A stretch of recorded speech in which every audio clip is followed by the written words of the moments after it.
Hi guys, it's Yaya and I'm here to read to you tonight. Had a really busy day. We went to basketball tournament twice. We went to Toys R Us today. Oh, I bought a lot of stuff. A lot of stuff. I love to go to Toys R Us, don't you? I want to say hi to Amy and Tanner and Maya and Addison and Jack and Natty and Devin and Dylan and Lila and Lucy and Lincoln, and who else is out there? Mary, Chippy, Jordan maybe. I wish you guys would leave me a note so I know who's listening. I would love that. Tonight I'm going to read. This is another board book. I think I'm going to start reading another book to a chapter book in a different YouTube for older kids, because some of these are for the little ones. This one's called One Small Donkey, and it's by Dandy Daly McCall. It's a Christmas story for little ones. One small donkey on a lonely hill, hunting for a blade of grass, sees big horses full of power and might, prancing proudly as they pass. See him up there?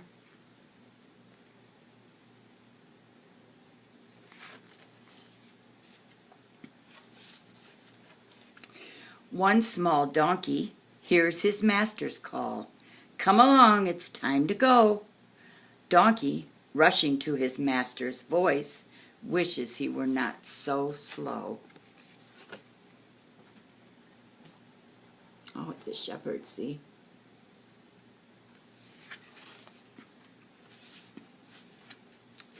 One small donkey holding very still, Joseph ties the journey pack. Mary, grinning, though she's great with child, climbs upon the donkey's back. Oh, it's Mary and Joseph. I should have known that. See, these are new books to me, too.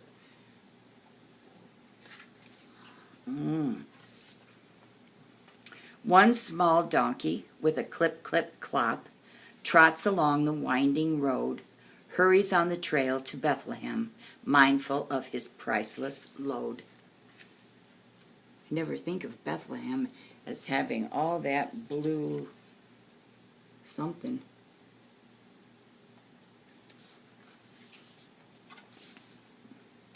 One small donkey hears a ba ba ba. Shepherds watch their flocks by night.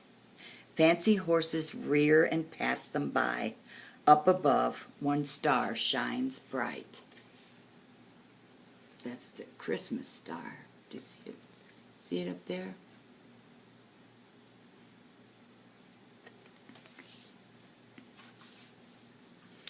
One small donkey at the city gate, bumped and shoved and pushed aside. Joseph knock, knock, knock on every door, seeking shelter for his bride.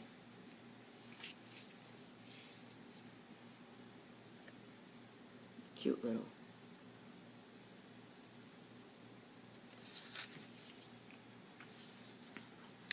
One small donkey knows the time is near. Joseph says, we'll go down there.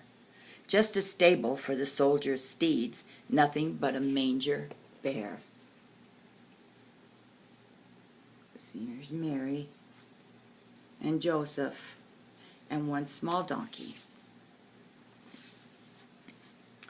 One small donkey hears a baby cry. Joseph gives a shout for joy. God has sent his only son to us, Jesus, precious little boy. Aw.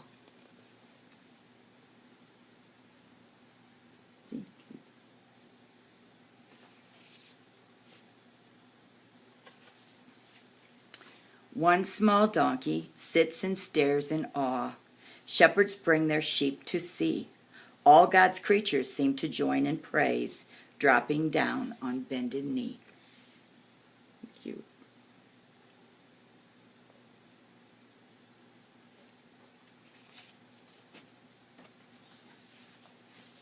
One small donkey with a hee-hee-haw, cheering at the Savior's birth. One small donkey with a giant heart welcomes Christ, our peace on earth. Oh, that's a cute book, isn't it? And that's what Christmas really is for, isn't it? It's for baby Jesus. Let's see. I've got one more book that I will read tonight. And I'm running out of books in that, so you guys need to send me a list of some you want me to get. Let's see. I think we're going to read Rudolph the Red-Nosed Reindeer. You can never get too much of Rudolph, right? Okay. Christmas Town, also known as the North Pole, is the wonderful place where Santa Claus lives with Mrs. Claus, all the elves, and the flying reindeer that pull Santa's sleigh every Christmas Eve. Nowadays, Christmas Town is a happy place. The elves make toys, the reindeer fly.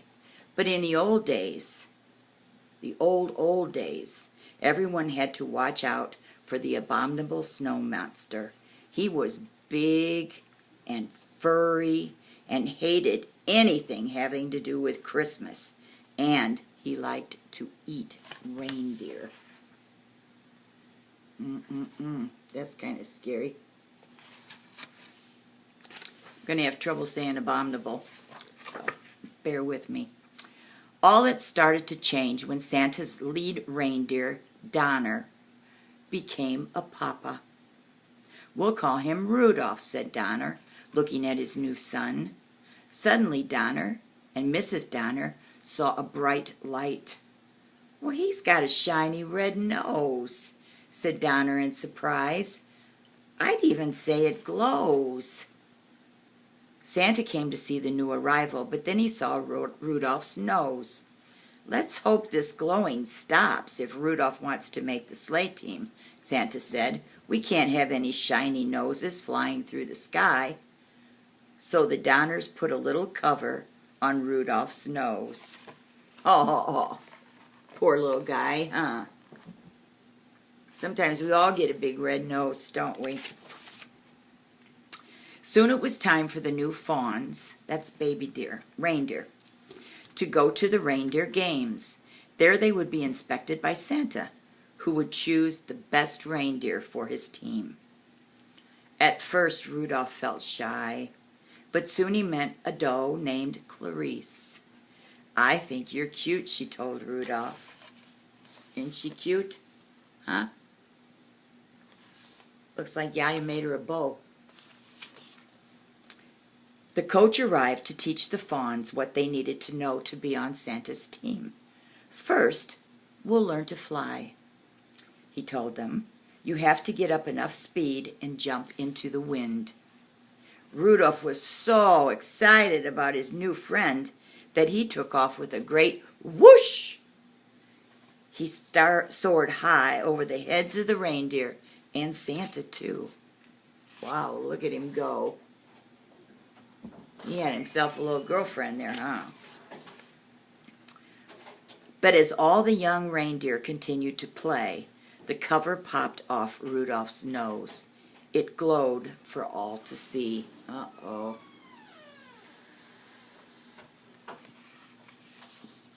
At first the other deer were frightened, but soon they began to laugh and call poor Rudolph names. "Rudolph the red-nosed reindeer," they jeered. And the coach said, "Go on home. From now on you can't join in any reindeer games." Only Clarice didn't laugh at Rudolph. Well, that's a bunch of mean people, huh? Poor Rudolph. It's okay to be different. Poor Rudolph wandered off alone. Soon he met an elf who was hiding in the woods. "My name is Hermie," said the elf.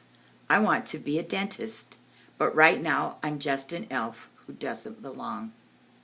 "And I'm a red-nosed reindeer," sighed Rudolph. The pair decided to be friends and to run away together. They hadn't wandered far when they heard the terrible roaring of the abominable snow monster. "It's my nose," said Rudolph. "The monster sees it and is coming after us." Oh no. You must see that reindeer nose glow. Huh. Rudolph and Hermie were saved by Yukon Cornelius, the greatest prospector in the north. "Jump onto my sled," said Cornelius, "and we'll run like crazy." But no matter how fast they went, the monster stayed close behind. Finally, they were trapped at the water's edge. Cornelius chopped the ice with his axe, and the friends floated safely away. They floated all night and landed on a strange island, where they were greeted by a puppet that sprang from a box. "I'm the official sentry of the island of misfit toys," said the puppet. "My name is Charlie, and that's why I'm a misfit toy. No child wants to play with the Charlie in the box." Well, no, no, no. We only like Jack in the Box. Huh. Charlie in the box. "We want to travel with Santa Claus in his magic sleigh," said a misfit doll. "Otherwise, we'll miss all the fun with the boys and girls when Christmas Day arrives." The friends met an elephant with polka dots, a choo-choo train with square wheels, a water pistol that shot jelly, a bird that swam, a cowboy riding an ostrich, and a boat that couldn't float. "We're misfits too," said Rudolph. "Maybe we could just stay here with you." There we go. A boat that could not float. That would be bad, huh? And a train with square wheels. That wouldn't work. But the king of the island would let them stay for only one night. "This island is for toys, toys alone," he said. "A living creature cannot hide here. But you can help us. When you return to Christmas Town, tell Santa about those homeless toys. I'm sure he can find girls and boys who would be happy with them. A toy is never happy till it's loved by a child." That's true, you know. That's the king of the island. He's kind of scary. That night, while Hermie and Cornelius slept, Rudolph lay awake. "My nose will only bring my friends more danger," he thought. "I must go off on my own." But as he wandered alone in the snow, Rudolph realized that he couldn't run away from his troubles. No. Look at that neat little house. It's cute, isn't it? Poor Rudolph. Rudolph returned to the mainland and headed for Christmas Town. But first he had to pass the cave of the abominable snow monster. As he did, Rudolph heard voices crying, "Help! Help!" Rudolph rushed inside. There were Rudolph's parents and Clarice. They had been searching for Rudolph and had been caught by the monster who was about to devour Clarice. That means eat her. That is a bad monster, isn't it? "Put her down," Rudolph cried, butting the surprised monster with his little antlers. Look at him here. Isn't he cute?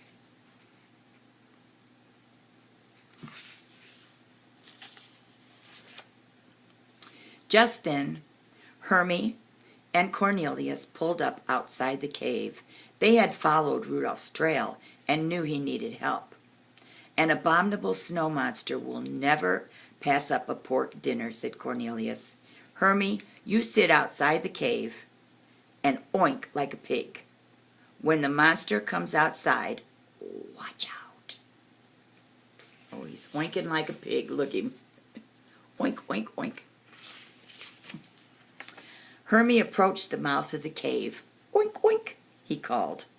The monster dropped Clarice and rushed outside. At that moment, Cornelius pushed a giant snowball down on top of him. Splat! Working quickly, while the monster was stunned, Hermie used his dentist tools to remove the monster's teeth. Now that's a good idea.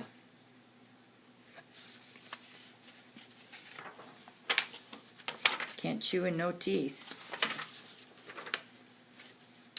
Back in Christmas Town, Rudolph told how he and his friends had defeated the abominable snow monster.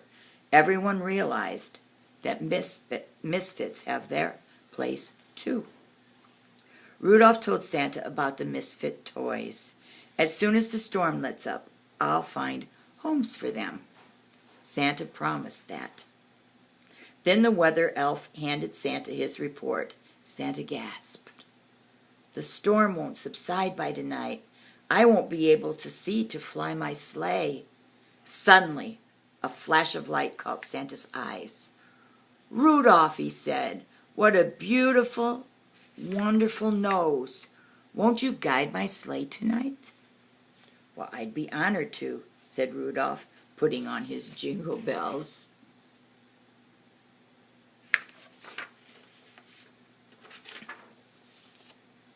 Okay, Rudolph, said Santa. First stop is the island of misfit toys. Up, up, and away. And with Rudolph leading the way, Santa soon found loving homes for all the lonely toys. Rudolph the red-nosed reindeer, you'll go down in history. I can't sing. That was good, and everybody sang that. And he did. He did go down in history, didn't he? Oh, that's a good story. That was written by, let's see, I don't even know. Illustrated by Arcadia, adapted by Rick Bunsen. I don't know who the author was, but it's a good book. Good Christmas story, isn't it? So, I'm done for tonight. I hope you guys have a good evening. Go to bed, say your prayers, and I will be back tomorrow. I don't know what I'm going to read tomorrow. Maybe a longer story. I'll try to get here earlier, okay? I love you guys, but you know that. Bye-bye.